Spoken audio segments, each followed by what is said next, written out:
ድንብላል ለጤና ያለው አስገራሚ የጤና ጥቅሞችን በባለፈው ቪዲዮ አይተናል። እሱም ቪዲዮ ለማየት ከፈለጋችሁ ታች ዲስክሪፕሽን ላይ አስቀምጥላችኋለሁ።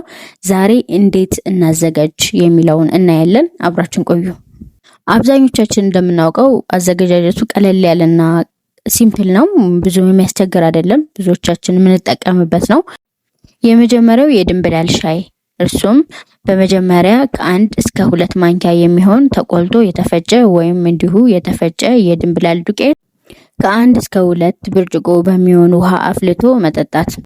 ሁለተኛው የድንብላል አዘገጃጀት የድንብላሉን ፍሬ ነጣ አድርጎ በመቁላት ከዛም በመፍጨት በተለያዩ ምግቦች ላይ በመጨመር ከማጣፈጫነት ባለፈ ለተለያዩ የጤና ጥቅሞችን ማግኘት እንችላለን። ሌላው ሶስተኛው የድንብላል ፍሬ አዘገጃጀት የድንብላል ውሃ ነው። እሱም ከ1 እስከ 2 ማንኪያ የሚሆን የድንብላል ፍሬ በአንድ ሙሉ ብርጭቆ ላይ ጨምሮ ማሳደር ከዛም ቀጣይ ቀን ላይ መጠጣት ነው። እነዚህም ከሶስቱ አንዱ በተመቻችሁ መንገድ በመጠቀም የጤና ጥቅሞችን ማግኘት ትችላላችሁ። ከዚህም በተጨማሪ ጥንቃቄ መደረግ ያለበት ነገር አለ። ምንድነው እሱ?